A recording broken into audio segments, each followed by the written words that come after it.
Bienvenue dans ce 5e numéro d'Historiquement. Plus sérieusement, aujourd'hui on va parler de la légende la plus flippante et la plus connue de Minecraft. Je cite Herobrine.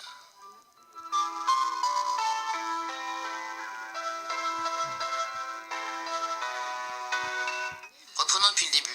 Herobrine est une légende de Minecraft qui consiste à être un personnage avec le skin par défaut, mais avec des yeux vides qui posséderait des pouvoirs surnaturels.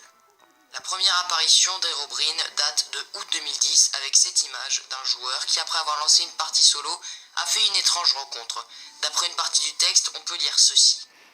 C'était un autre joueur, avec le skin par défaut, mais avec des yeux vides, fixés sur moi. Aucun nom affiché au-dessus de lui. Il m'a regardé puis s'est enfui dans le brouillard. J'ai donc demandé sur le forum pour voir si quelqu'un avait connu une expérience similaire. Le post a été complètement supprimé dans les 5 minutes. Je reçus un message privé d'un utilisateur nommé Herobrine, ne contenant qu'un seul mot. Stop. En allant sur son profil, je tombais sur une erreur 404, page non trouvée. Herobrine serait selon certains le frère décédé de Marcus Alexej Persson, alias Notch, qui serait mort pendant le développement du jeu et serait donc revenu pour hanter les joueurs. Selon certaines personnes, il apparaîtrait sous certaines variantes, le harceleur, le mineur et l'hostile. Mais une chose assez étrange, vu que Mojang a toujours dit que Herobrine n'existait pas, alors pourquoi depuis la mise à jour de la 1.6.6 sur Minecraft PC et de la version 1.7.3 de Minecraft Xbox, des textes de nouveautés se finissent par Removed Herobrine. On peut alors comprendre parmi ce texte qu'ils l'ont supprimé, mais cela veut forcément dire qu'il a existé auparavant. Sortons un petit peu de Minecraft.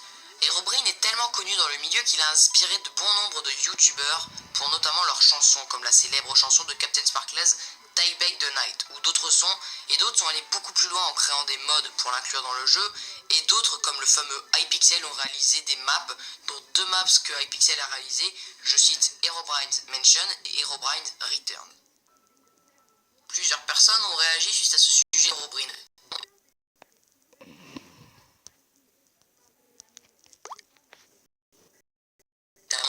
Notch.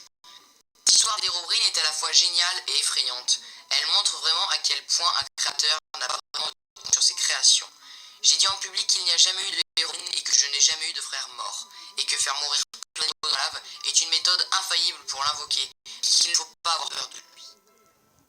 Mais également, j'ai trouvé un autre message d'un business développeur de Mojang du nom de Capiche. Ok. Pour être honnête, Herobrine n'a jamais existé. C'est une rumeur inventée purement et simplement, et quelqu'un en a fait un mal. Alors, maintenant, selon vous, Herobrine, légende ou réalité, à vous le choix.